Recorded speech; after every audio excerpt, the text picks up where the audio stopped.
Pada video ini, saya akan menjelaskan tentang penerapan fungsi linier pada kasus kesejahteraan, yaitu dengan adanya pengaruh batas harga minimum. Pemerintah juga menetapkan harga batas minimum atau price floor atas suatu produk di pasar tertentu karena pemerintah menganggap bahwa harga produk tersebut terlalu rendah. Tujuan penetapan harga batas minimum adalah melindungi sebagian produsen yang tidak mampu menjual pada harga keseimbangan pasar. Contoh pada produk-produk pertanian, beras bulog, serta upah minimum provinsi. Dengan adanya batas harga minimum, produsen diuntungkan karena harga jual produk menjadi lebih tinggi, tapi konsumen dirugikan karena harga belinya juga tinggi. Di sini terjadi kelebihan penawaran atau excess supply dari produk tersebut, sehingga produk akan membanjiri pasar. Ketidakefisienan ini disebut sebagai kerugian bobot mati atau dead weight loss. Berikut adalah grafik perubahan surplus saat pemerintah memberikan kebijakan batas harga minimum. Di sini surplus dari produsen itu menjadi lebih besar, yaitu daerah yang biru tua, sedangkan surplus dari konsumen menjadi kecil, yaitu hanya di daerah A. Dari gambar pada slide sebelumnya, dapat dihitung besarnya surplus konsumen, surplus produsen, surplus total atau kesejahteraan total, serta di sini ada beban pemerintah. Dan yang terakhir tentunya kita bisa lihat kerugian bobot matinya. Di sini G itu nilainya adalah negatif, karena dia adalah beban pemerintah. Jadi pada kolom 2, baris G, nilainya itu selalu negatif. Untuk contoh lebih lanjut, akan saya jelaskan saat kita lihat di contoh soalnya. Untuk yang ini, kita juga pakai soal yang sama. Jadi kita punya PD-nya 120 min 4 Ki, PS-nya itu adalah 30 plus 2 Ki. Dari yang sebelumnya, kita udah punya keseimbangan pasar 15,60.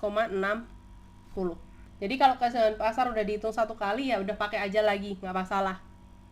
Lalu kita gambar dulu kurvanya. Kita gambar yang sebelum kena apa-apa ya. Ini Q, ini P.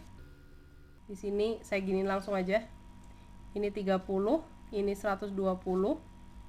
Ini adalah PD-nya 120 min 4 Q. Lalu di sini kita punya 30.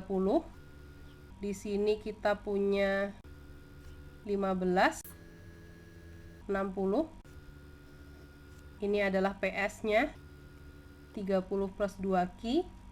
Lalu ini adalah E-nya 15,60. Ini basicnya dulu. Lalu kita punya P minimum sebesar, di soalnya ini adalah 80 rupiah per unitnya. Berarti misalkan di sini ada 80-nya di sini. Ya, ini adalah P minimum 80. Berarti di sini kita punya surplus dari konsumennya, itu adalah yang di sini. Lalu surplus dari produsennya itu adalah yang di bawah sini. Sekarang kita cari dulu titik potongnya. Di sini ini titik potongnya. Ini ke sini. Ini juga ke sini. Yang di sini berarti kita carinya dari PD, di mana P-nya 80. Berarti 80 sama dengan 120 min 4 Ki. Berarti 4 Ki ini adalah 120 min 80, 40. Berarti Ki-nya adalah 10. Berarti ini 10. Ini saya kasih lingkaran biar kalian tahu asalnya dari mana. Lalu selanjutnya titik potong yang satunya, yang di sini. Ini dari PS. Berarti kita punya 80 sama dengan 30 plus 2 Ki. Berarti 2 Ki-nya adalah 50.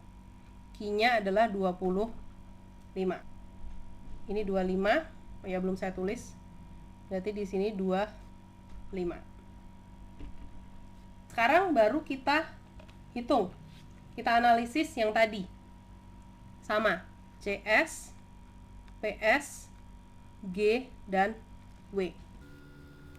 Di sini berarti kita tulis dulu yang sebelum. Yang sebelum caranya sama seperti yang ada di sini. Jadi saya copy aja nilainya ya. Kalau soalnya cuma tentang batas harga minimum, otomatis kalian harus cari dulu yang ini. Caranya sama. Tapi ini karena kita udah cari, saya tulis aja 450, 225, 0, dan 675. Jadi untuk sebelum, G-nya selalu 0 ya, nggak ada nilai lain. Lalu kita hitung yang setelah. Setelah ada kebijakan harga minimum, surplus dari konsumen kan tinggal yang atas ini, segitiga yang atas. Berarti luasnya adalah setengah 120 min 80 dikali ini adalah 10. Berarti di sini kalau mau pakai kalkulator biar sama, 120 kurangi 80, 40 dikali 10 dibagi dengan 2. Hasilnya adalah 200.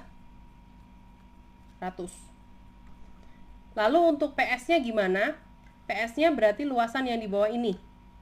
Berarti kita punya setengah, tingginya adalah 80 min 30 dikali, ini bukan 10 ya. Lebarnya di sini adalah 25. Jadi tergantung area yang kita arsir. 80 min 30 itu adalah 50 dikali 25 dibagi dengan 2. Hasilnya adalah 625. Nah, sekarang yang jadi pertanyaan adalah, terus G-nya ngitungnya tuh yang mana? G-nya itu yang ini. Ini ke sana, lalu ke sini. G-nya itu kotak ini, segi 4. Jadi persegi panjang. Yang areanya itu adalah yang ini. Jadi kita akan cari luasan yang itu. Tapi nilainya negatif, karena istilahnya pemerintah rugi. Jadi pertama kita taruh min dulu. Di sini lebarnya itu adalah 25 sama 10. Berarti 25 min 10. Dikali tingginya ini itu adalah 80. Berarti ini 80. 25 dikurangi 10 itu adalah 15. Berarti 15 dikali dengan 80. Hasilnya adalah 1200. Berarti ini adalah min 1200. Lalu untuk W-nya berarti kita jumlahin semua. 200 ditambah 625 dikurangi 1200. Berarti kita punya 200 ditambah 625 dikurangi 1200. Hasilnya adalah min 375. Min 375. Baru kita lihat perubahannya. Perubahannya sama seperti sebelumnya. Kolom kedua dikurangi kolom pertama. Berarti delta CS-nya 200 dikurangi 450. Di sini adalah minus 250. Kenapa negatif? Karena konsumennya rugi. Tadi kan konsumen dirugikan, jadi ini negatif.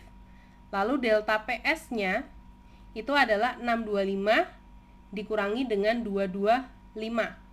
Atau di sini adalah 400. Delta G-nya minus 1200 dikurangi dengan 0. Berarti tetap minus 1200. Yang terakhir delta W-nya min 375 dikurangi dengan 675. Atau kita jumlahkan yang ini. Ini saya jumlahkan aja.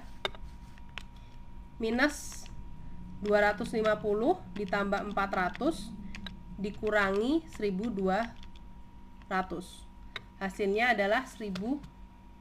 1050 gitu. Di sini ini adalah dead weight loss-nya. Analisisnya belum selesai di sini. Tadi ada yang dinamakan kelebihan penawaran. Kalau kelebihan penawaran berarti kita lihatnya dari key-nya punya produsen dulu. Key produsen tadi yang saya buletin pink ini. Berarti 25 dikurangi dengan jumlah yang dibeli konsumen 10. Berarti di sini kita punya 15 unit. Sedangkan dead weight loss-nya di sini adalah 1050.